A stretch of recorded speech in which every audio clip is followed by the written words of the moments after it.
The atomic bomb is the deadliest weapon ever invented in the history of mankind. The only time it was used in warfare was at the end of World War II, when the US dropped 2 atomic bombs on the Japanese cities of Hiroshima and Nagasaki, killing hundreds and thousands of people. In the years that followed, many of the survivors faced terrible side effects from radiation, such as cancer and leukemia. The devastation unleashed by these bombs forever changed the course of history. But behind this groundbreaking scientific invention was a brilliant physicist and the driving force behind the creation of these devastating weapons, Julius Robert Oppenheimer, whose invention later weighed heavy on his conscience. Oppenheimer's journey began as the scientific director of the Manhattan Project, a top-secret research effort initiated during World War II to develop nuclear weapons. With his unmatched brilliance and leadership, he spearheaded the assembly of a team of brilliant scientists and engineers.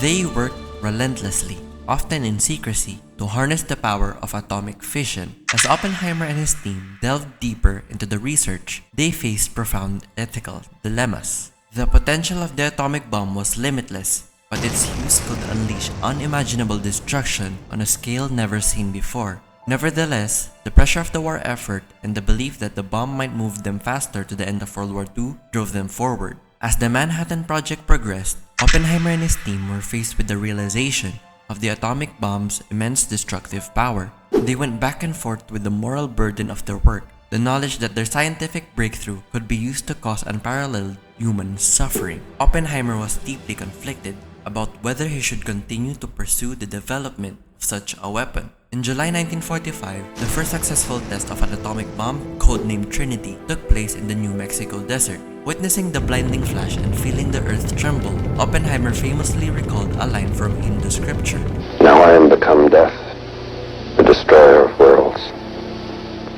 The successful test in July 1945 confirmed the potential of the atomic bomb, but it also heightened the ethical concerns surrounding its use. The test's success marked a turning point in Oppenheimer's perspective as he realized the magnitude of destruction that the bomb could bring upon humanity. Just weeks later, in August 1945, the United States dropped atomic bombs on Hiroshima and Nagasaki, finally bringing the deadliest conflict in history to an end. The world had entered a new era, one defined by the fear of nuclear annihilation. The aftermath of these bombings weighed heavily on Oppenheimer's conscience. He struggled with thinking about the terrible human cost and the long-term effects of radiation on the survivors. The immense loss of life and suffering of the Japanese civilians deeply affected him. He struggled with remorse and guilt, questioning the morality of his invention and the irreversible impact it had on countless innocent lives. In the aftermath of the war, Oppenheimer became an advocate for the peaceful use of nuclear energy.